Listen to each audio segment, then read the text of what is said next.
We purchased our farm in 1849. Our primary crop was shade tobacco, which is the outer wrapper on hand-rolled cigars.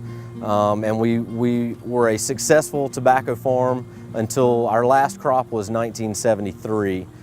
The town that we're located in is Havana, Florida. We get calls all the time thinking it's Little Havana, but we're not. But Havana is named after Havana, Cuba, because of the fact that there was so much shade tobacco for cigars grown here.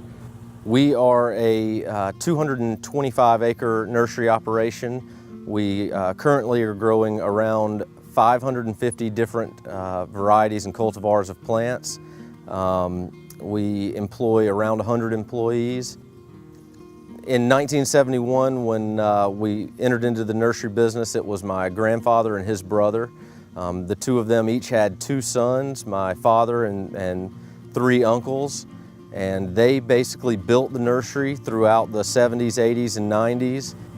My grandfather and his brother were credited with really growing the nursery business in this area and kind of really helped our county and the surrounding counties make the transition from the failing tobacco business into a thriving nursery business.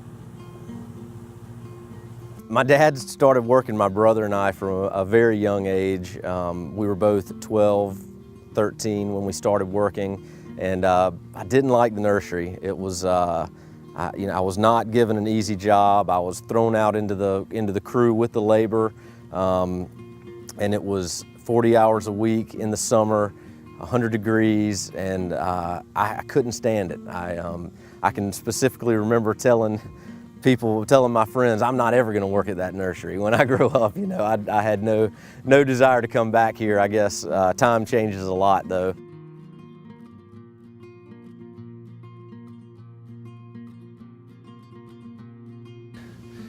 Is love of family, patience with one another, and tolerance. That's the main things that it takes for a family farm to stay in business as long as we've stayed in business.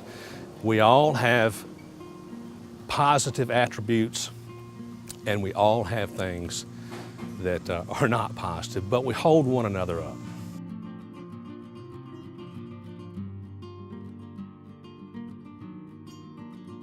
It must have been 2009 when we really realized, this is not going to get better. And I can remember my uncle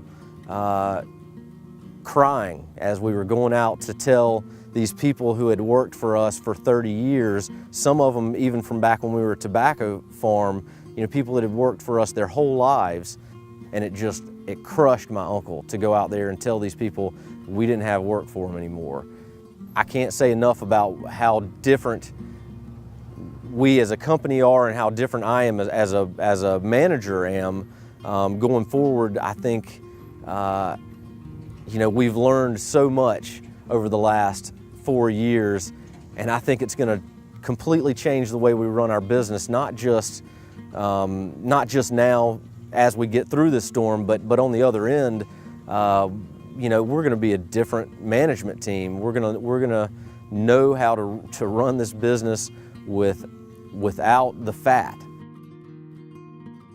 To this day, I feel really blessed to have been born into a family with such a strong business and a strong family legacy.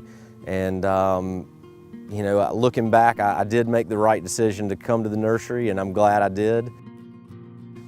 To be in a family business like this is really a blessing. And some days you lose sight of that, of course, but you need to always keep it in mind that it's a blessing, and cherish it. Do what you need to do to preserve it, because a family business like this is a precious thing.